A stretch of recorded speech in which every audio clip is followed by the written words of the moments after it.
Up until now, it's been impossible to know who might develop dementia. Now researchers have discovered something surprising that can reveal early signs. It turns out that just measuring a person's walking speed can help doctors determine who might eventually develop the disease. There are special networks inside the brain, and recent studies have shown that deterioration in these networks can lead to dementia.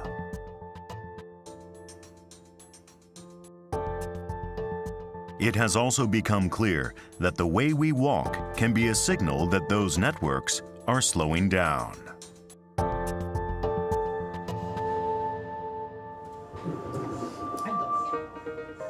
But experts say that early detection of a decline in brain power and taking countermeasures could help prevent dementia.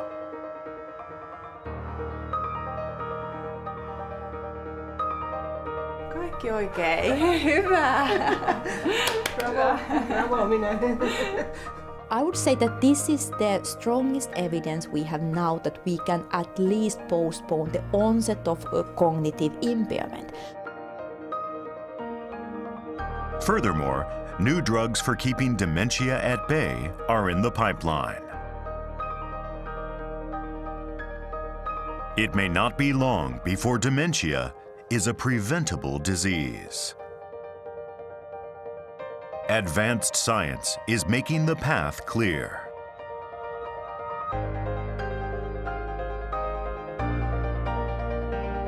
We'll share the latest findings from the front lines of dementia prevention.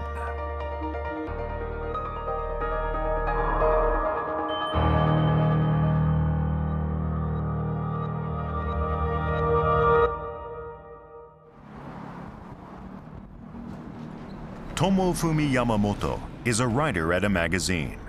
He's 63 years old. During an active 30-year career, he's covered everything from current events to literature.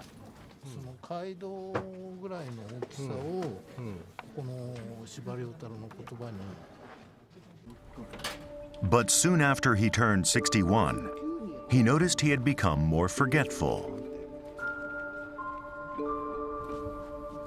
He started having difficulty recalling the names of close friends and remembering where he'd left things. I can't find my glasses. I guess I need to buy a third pair. At first, he chalked it up to age and didn't get too worried. But 6 months later, something happened that got his attention. He'd forgotten about an important interview and double-booked another appointment. He had never done that before in all his years as a writer. I was really shocked, to say the least. The word dementia didn't occur to me at first. Or maybe I just didn't want to think about it. But all the things that were happening to me were real. And when I faced the facts, I had to admit I wasn't my normal self.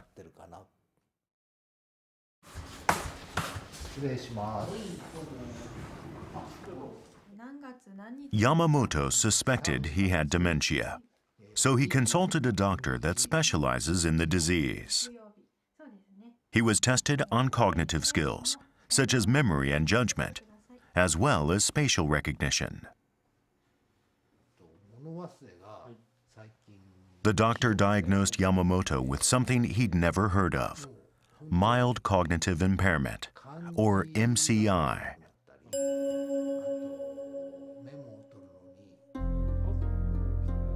Here's what he learned. As people age, cognitive functions, including memory and judgment, gradually weaken.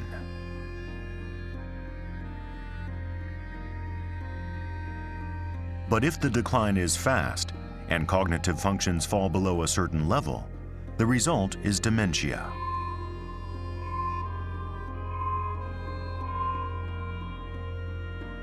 People with dementia not only have impaired memory, but may also exhibit behavioral symptoms like wandering and aggression.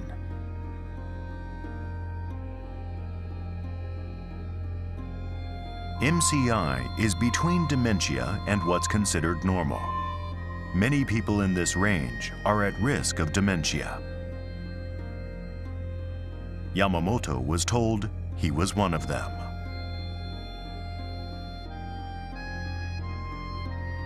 He's at a stage where he may forget things, but he can manage normal daily activities, and he can keep working. But he was told that unless he took action, he might eventually develop dementia.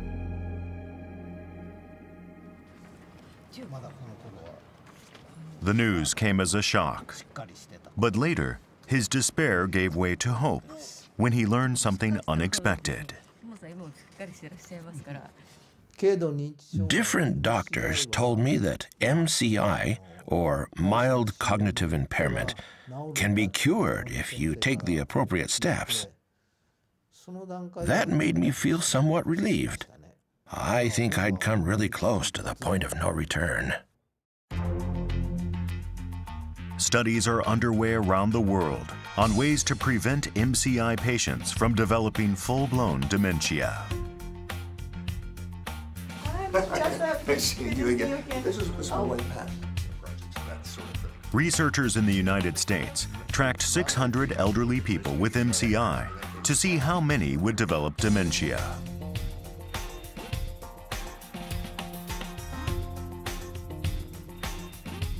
Within 5 years, about 50% of the subjects did. But 40% did not progress beyond MCI, and the remaining 10% actually returned to the normal range. In other words, half of the subjects did not develop dementia.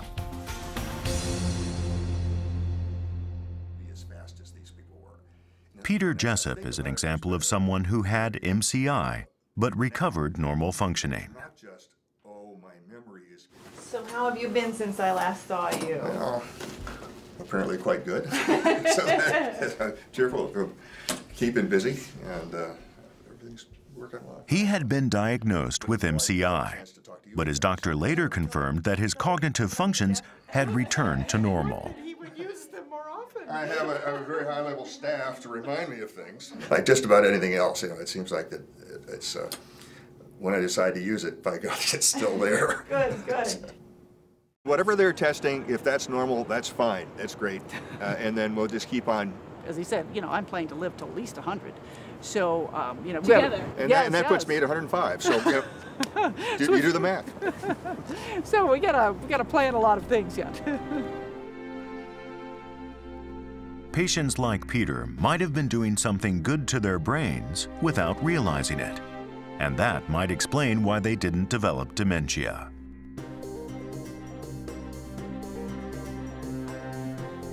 Peter and others offer hope that if MCI patients take appropriate measures, dementia may be preventable. If we can do more to reduce the risk or prevent their progression to frank dementia, that's obviously our goal. MCI is close to that threshold, and so that may be our last chance to prevent dementia. There's even more that can be done to prevent MCI from worsening to dementia.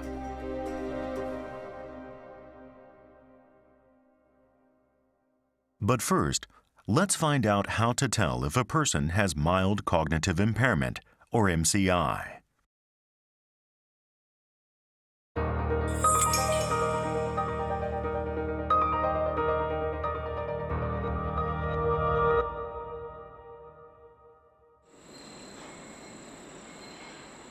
This is Izumo City in western Japan.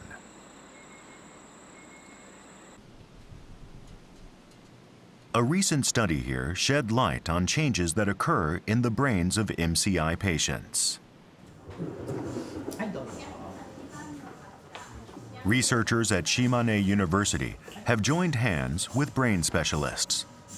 They used advanced medical equipment to check brain activity in 300 people. Their project led to a new discovery on how the brain works.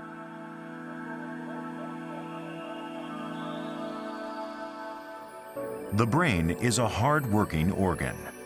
Different parts are constantly activated at lightning speed. Cutting-edge technology allows researchers to observe the process in slow motion.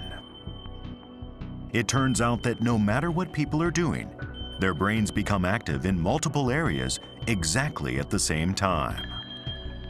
These remote connections are known as brain networks.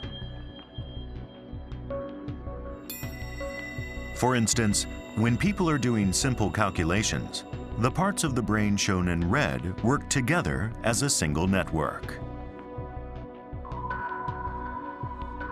The brain has many other networks, including a visual network, as well as those related to the senses and motion. They work together, allowing us to perform a wide range of functions.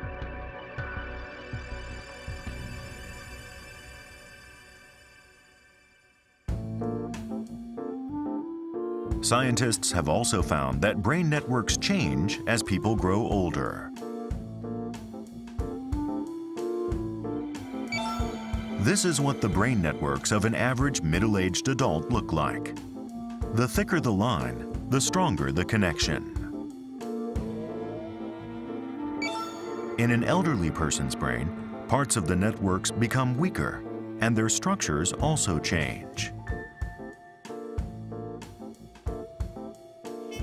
As the connections grow looser, cognitive function also suffers.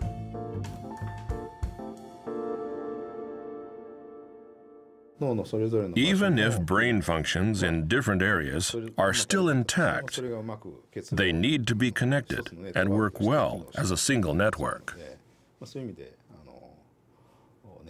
A deterioration in a network can have a significant impact on cognitive function.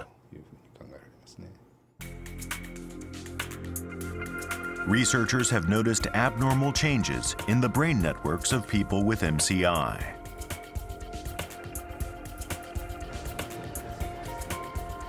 A study led by Washington University in the US has focused on the strength of network connections.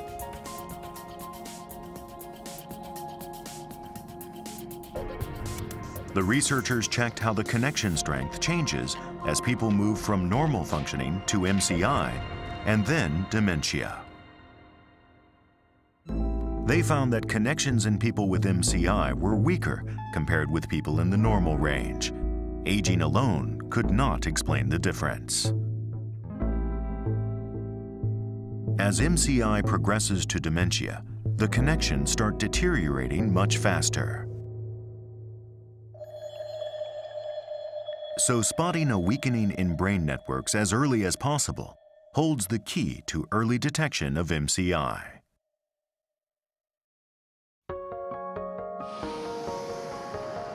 A recent US study has identified a simple way to do this.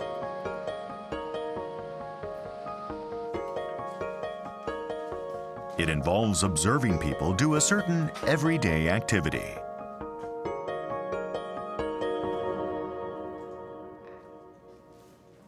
That activity is walking. It may seem amazing, but there's a clear link between walking and cognitive function. Researchers compared how a person with normal cognitive function walks with how a person suspected of having MCI walks. The one who may have MCI walks slowly, even though there is nothing wrong with his lower body.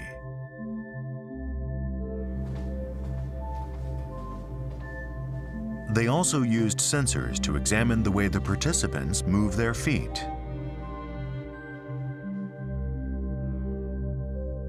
The one suspected of having MCI takes comparatively shorter steps. And the person who may have MCI doesn't distribute his body weight evenly on his feet and is likely to wobble.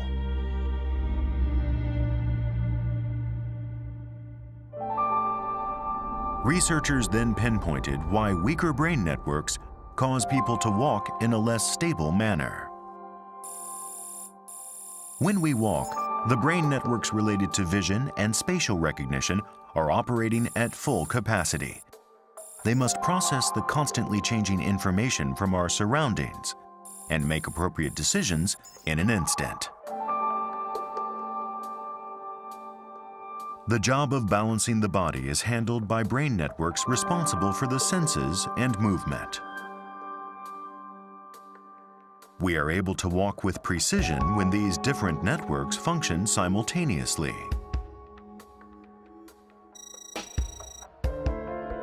But they don't in people with mild cognitive impairment.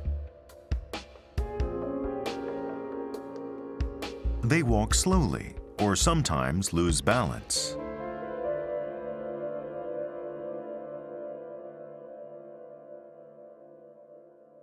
Now, once all this information enters the brain has to process it and then send it to parts of the brain that are involved in balance, and the parts of the brain that make you take steps. And it does this in such an instantaneous fashion and so smoothly that you're not aware of it. And it's a miracle that we are actually walking. So by disrupting these networks, you'd start manifesting either problems with walking or with balance. The researchers studied walking-related data on 27,000 people from 17 countries around the world. They looked for a relationship between walking and the risk of developing dementia. The results showed that those who walk slower than a certain speed are 1.5 times more likely to develop dementia. And if they're also aware that their memory has declined, the likelihood doubles.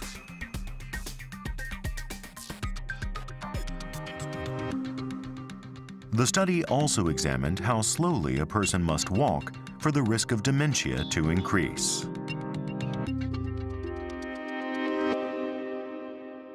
For different age groups and sexes, we have a set number. So approximately it works out to, in our setting, if you're walking less than, say, 0.8 meters per second, that's probably slow. All we're doing is identifying somebody at high risk of having dementia. I think it's a simple and easy way of assessing risk. In a clinical setting, all you need is to measure a distance and have somebody time a patient walking across this distance using a stopwatch. 80 centimeters per second translates to 2.9 kilometers per hour. At that speed, a person would be overtaken by other pedestrians, or might have trouble crossing a street before the light turned red.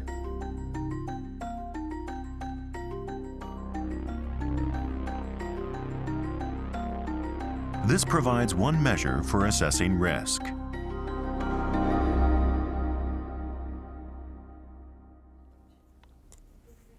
The researchers added another step so they could assess people's risk of dementia even more accurately. They had the subjects do this. B, D, F, H, J, L. They asked subjects to say every other letter of the alphabet while walking. Q, or S, U. People with normal cognitive skills can do this and still walk without slowing down too much.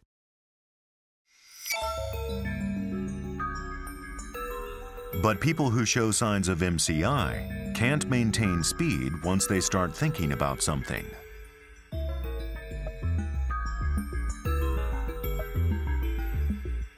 Walking and thinking at the same time are difficult for them.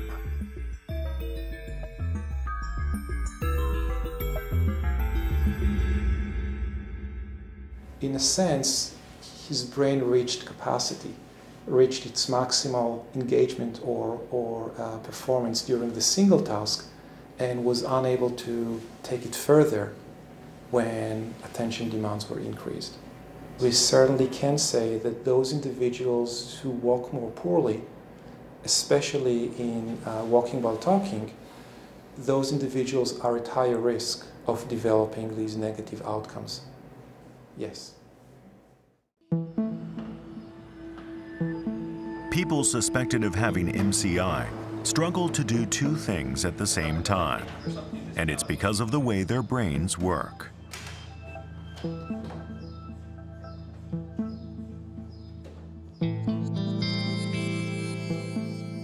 The image on the right shows the brain of a person with possible MCI who's trying to solve a simple problem. Highly active areas appear in green. In fact, these areas play a role in increasing concentration.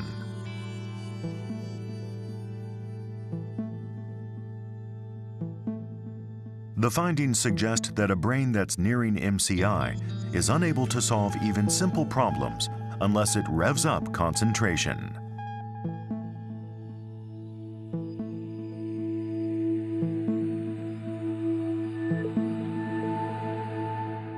So what it's showing is that this is preceding the onset of cognitive decline. So even though on the outside, these individuals look perfectly fine, most of their cognitive testing, they would look completely unimpaired. By using fMRI, we're able to see that the underlying activity that is supporting cognition is actually altered. As we've seen, there's a close relationship between a slower walking speed and a deterioration in brain networks.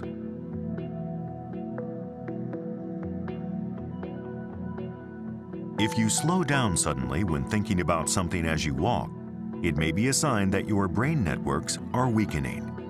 It might be a good idea to consult with a doctor specializing in cognitive diseases.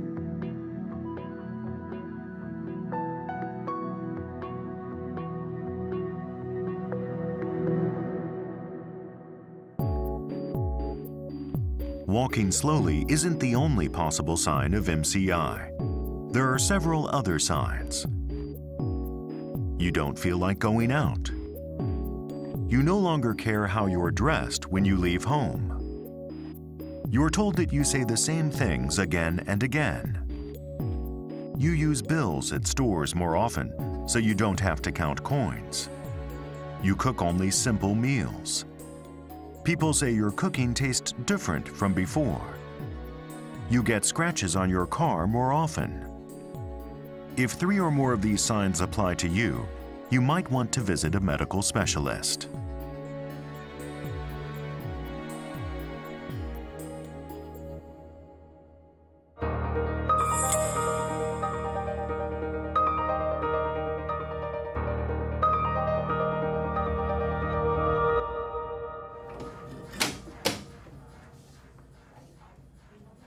Research aimed at keeping brain networks from deteriorating is moving forward.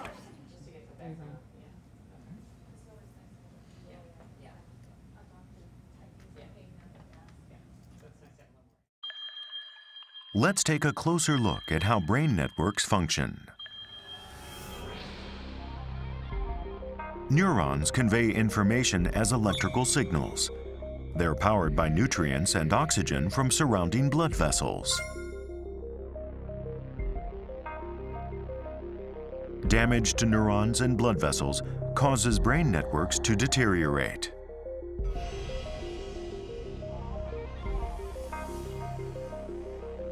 Scientists have been paying closer attention to microbleeding. It happens when capillaries become fragile and minor bleeding occurs. Microbleeding causes surrounding neurons to die one after another, damaging brain networks.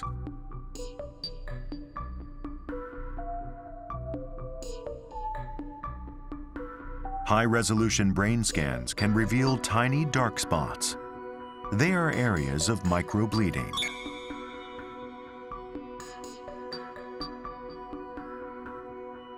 In fact, researchers know microbleeding becomes more frequent as people progress from MCI to dementia.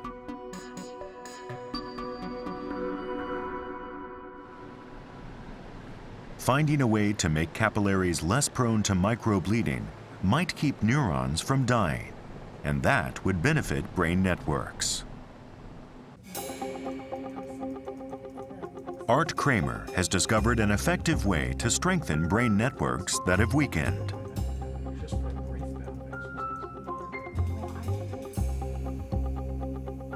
He found that the connections between circuits improved in people who followed a certain regimen for 1 year. It's amazingly simple. Just walk. But how you walk is the key.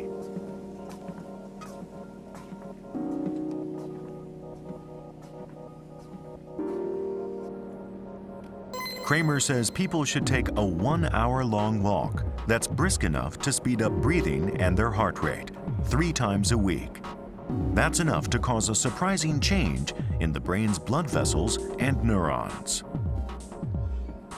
So it's a fairly modest investment of effort in terms of the exercise to walk a little faster, but not very fast, and to walk a bit more than they normally walk. Moderate exercise, such as brisk walking, stimulates the body to release greater amounts of a protein called vascular endothelial growth factor, or VEGF. It promotes the formation of new blood vessels to replace damaged ones. Walking faster also stimulates the secretion of brain-derived neurotrophic factor, or BDNF. This protein promotes the generation of new neurons.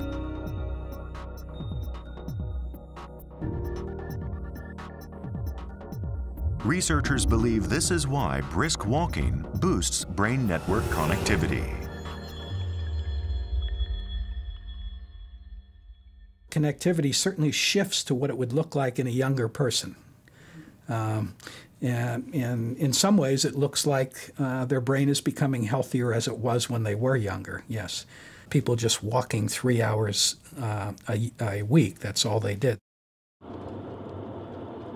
There are other ways to enhance the coordination between your brain networks.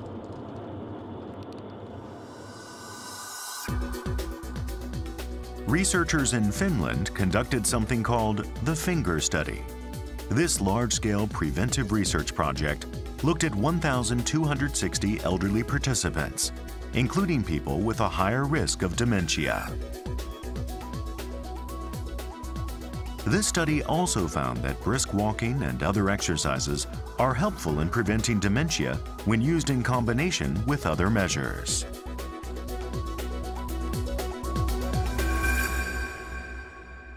I would say that this is the strongest evidence we have now that we can at least postpone the onset of a cognitive impairment. We visited one woman who took part in the Finger Study. Ua Vahakangas lives in Helsinki by herself. Very, very pleased to meet you. Thank you.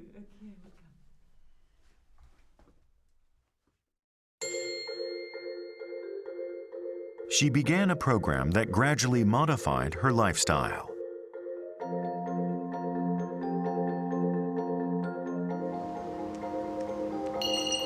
Exercise plays a fundamental part. She walks at a fast pace for about 30 minutes a day, 3 times a week. She also began mild strength training exercises. And she improved her diet, cutting down on meat and salt, and eating more fish.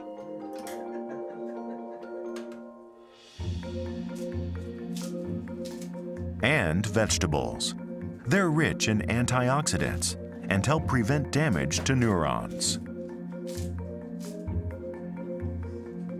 In addition, she is careful not to consume too much butter. Instead, Ua maximizes her intake of olive and other vegetable oils.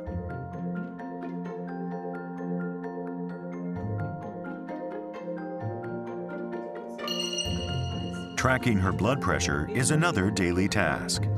Keeping hypertension at bay helps prevent microbleeding and protect brain networks. She also plays a 10-minute memory game 3 times a week. It requires concentration and helps stimulate her brain.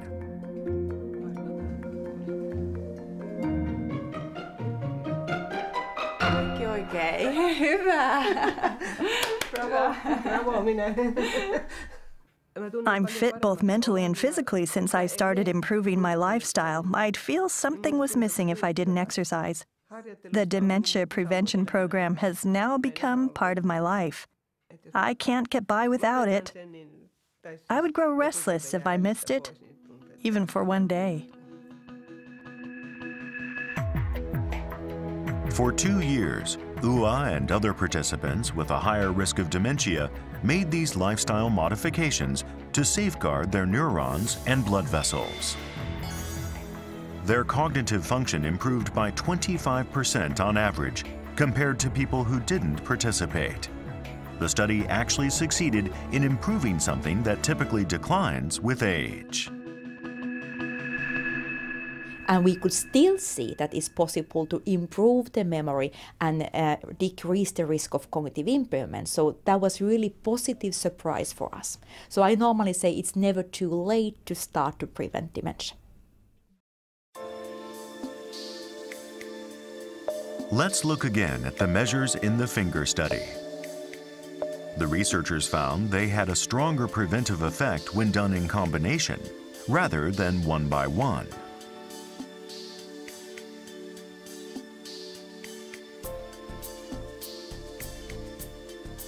If walking briskly or doing other exercise isn't possible, it's okay.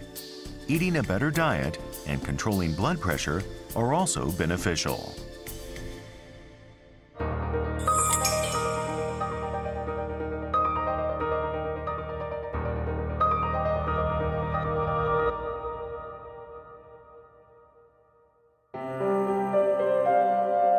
Japan's population is the fastest aging in the world.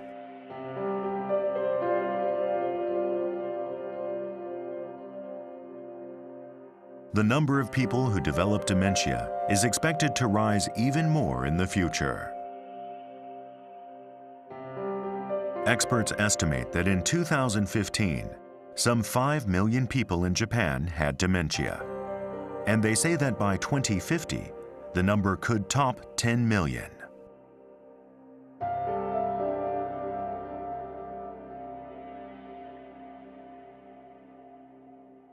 Not only is the population of elderly with dementia expected to grow, but it's also likely to make up a larger proportion of the total population. At this rate, nursing and healthcare systems could be overwhelmed. One of the researchers involved in the study says it's crucial to find ways to keep MCI from progressing to dementia.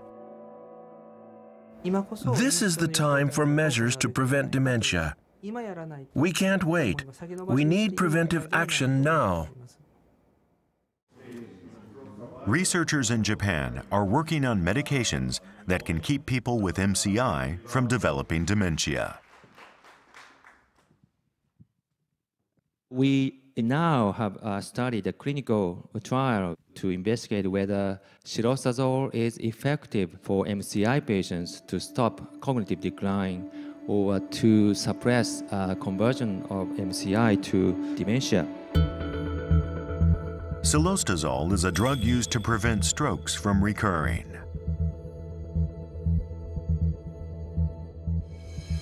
Researchers believe it may also be effective for safeguarding brain networks by preventing cerebral bleeding.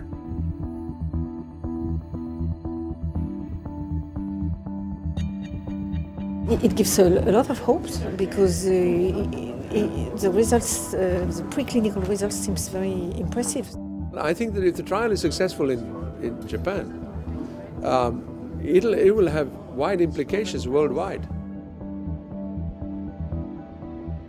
A clinical trial involving 200 people with MCI began in the summer of 2015. If all goes well, the drug is expected to become available for use in treatment as early as 2021.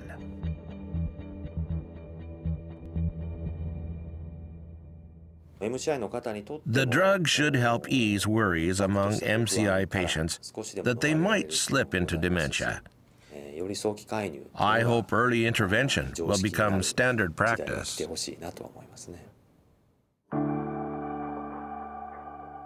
In the U.S., the development of medications for MCI is proceeding at a rapid pace. the pills. Okay, so Levetiracetam is used to treat epilepsy. Researchers have found it also improves brain networks.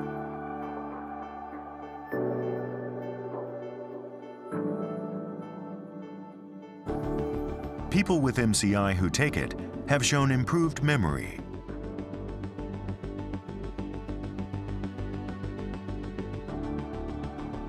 The final phase of the clinical trial is starting in early 2016.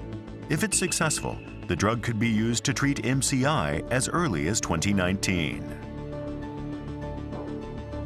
but ours would be the first treating, targeting the overactivity, and could be the first medication approved for this population. This would be, first of all, a highly affordable medication. Meanwhile, Japan is leading the way with a new community-wide initiative to detect MCI in the early stages.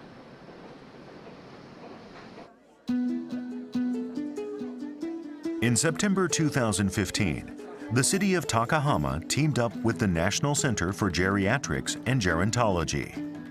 They began a dementia risk screening program for 10,000 residents aged 60 and older.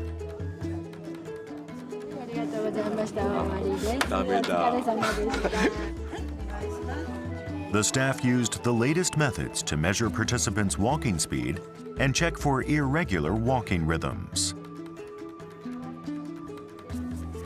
Doctors then identify their risk for MCI and dementia as early as possible.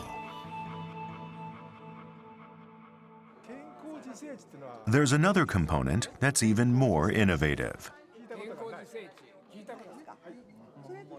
The program offers incentives to encourage participants to take an active role in managing their risk.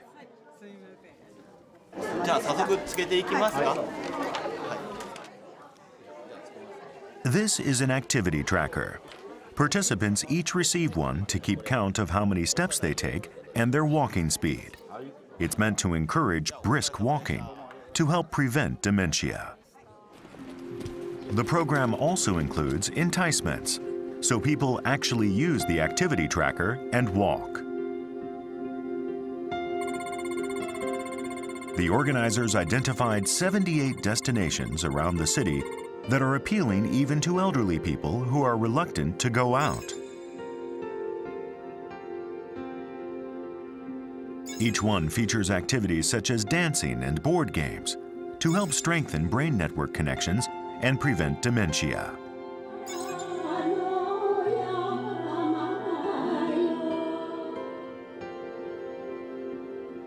And there is also a special terminal at each location. Users place their activity tracker on it, and data, such as average daily walking speed, are displayed. The terminals offer participants an enjoyable way to see if they're exercising enough to keep dementia at bay.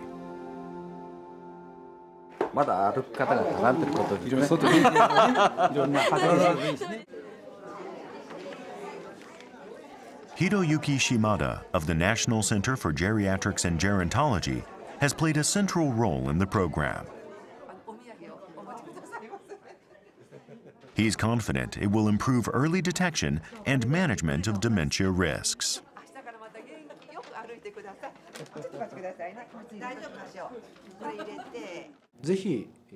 We can alert individuals about their dementia risks and advise them to act quickly. I hope to see about 80% of people get checked.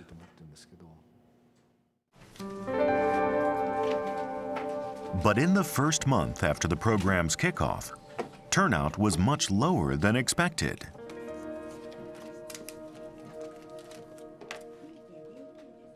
Just 23% of eligible residents signed up, far short of the target.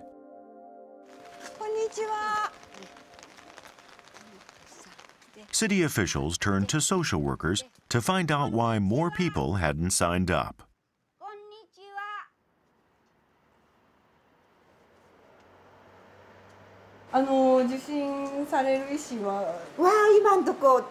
ないです。あ、そうなんですか。で、わざわざそんなもん受ける必要ないっていう拒否感があるんですよね。そういうことが出てきた時に、まあ自分がちょっと恥ずかしいかなと思って。なんか自尊心みたいなものをね、傷つけられるのはちょっと嫌だかな。楽印をされるのがね、やっぱり抵抗がある。あなたは認知症ですって言ってね。それは怖いよ、やっぱり。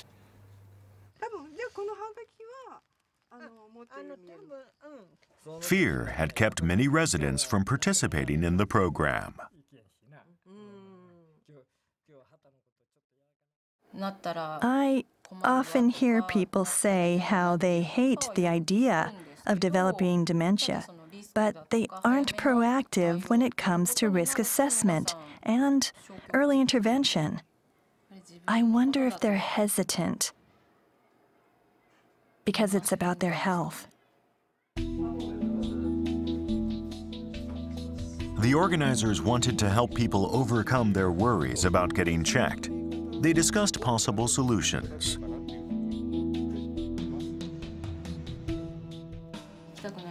How should we approach the skeptics? They're avoiding getting checked because they're scared they'll have a bad result. We might want to tone down the dementia angle a little. The team decided to drop dementia from the prevention program brochure. It now says Takahama City's efforts towards longevity and good health. We don't intend to hide dementia. At the same time, we don't want to stir up unnecessary fear. It's important to strike a balance. People around the world are working to overcome the challenges posed by dementia. In 2012, Finland launched a national strategy on dementia. The slogan is, "Creating a Memory-Friendly Finland."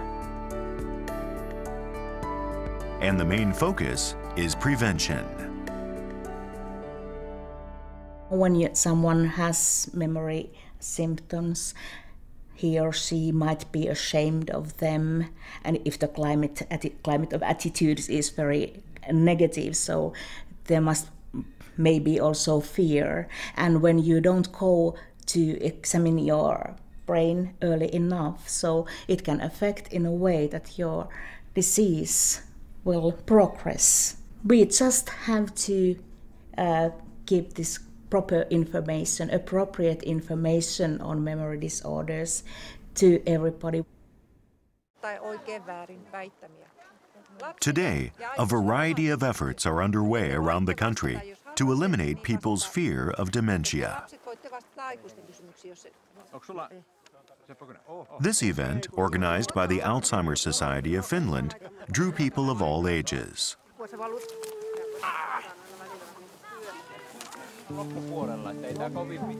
They took part in a brain orienteering activity. While walking in the woods, they learned about brain health.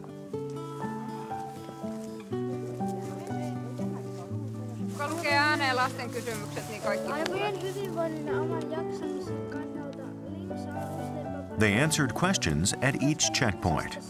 For example, how much could walking as a hobby reduce the risk of progressive memory disease? 5%, 25%, or 50%?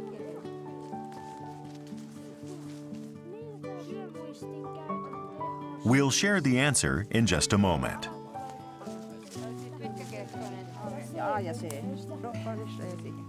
Participants enjoyed walking through the woods to find all 10 checkpoints and learning tips on maintaining brain health.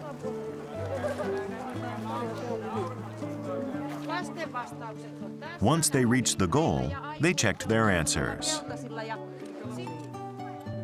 The answer to that question about how much walking can reduce the risk of dementia is 50%. Walking really is important to our health. I must use and train my brain more. The questions asked at the checkpoints taught me new things about the brain. It starts from the brain health. It's very important that you know when you are young, you know the things with effects to your brain. In these little actions, we can change the world by step by step. Finland places particular importance on childhood education.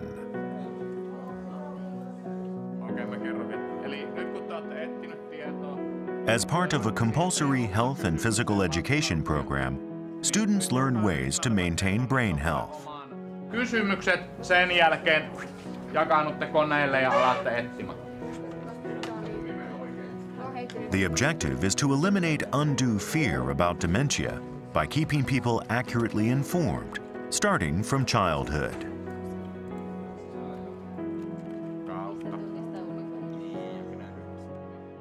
I think it's then easier for them to make the linkage to dementia and Alzheimer and maybe older relatives and stuff like that. Spreading information about dementia as a preventable disease through this and other efforts has become a national priority in Finland.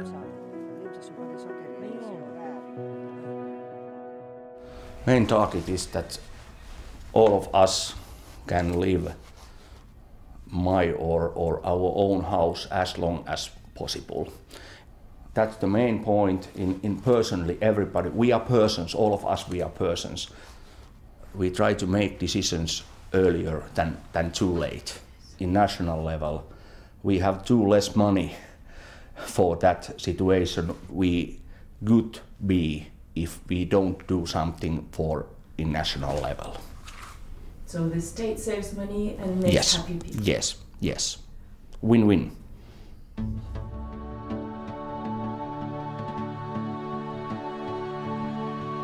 We're entering a new era in early detection and prevention of dementia.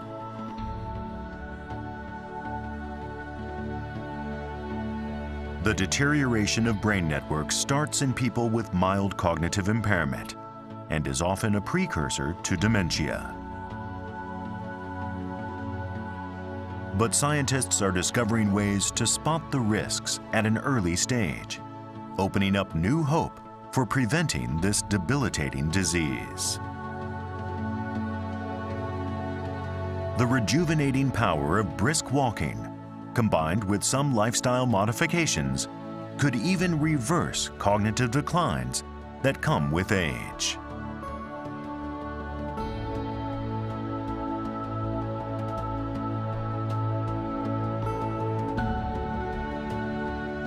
And if preventive medications are approved, people with MCI could soon have access to another effective tool.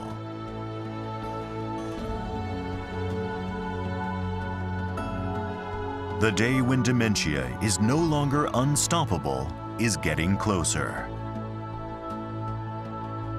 Around the world, this message is beginning to take hold.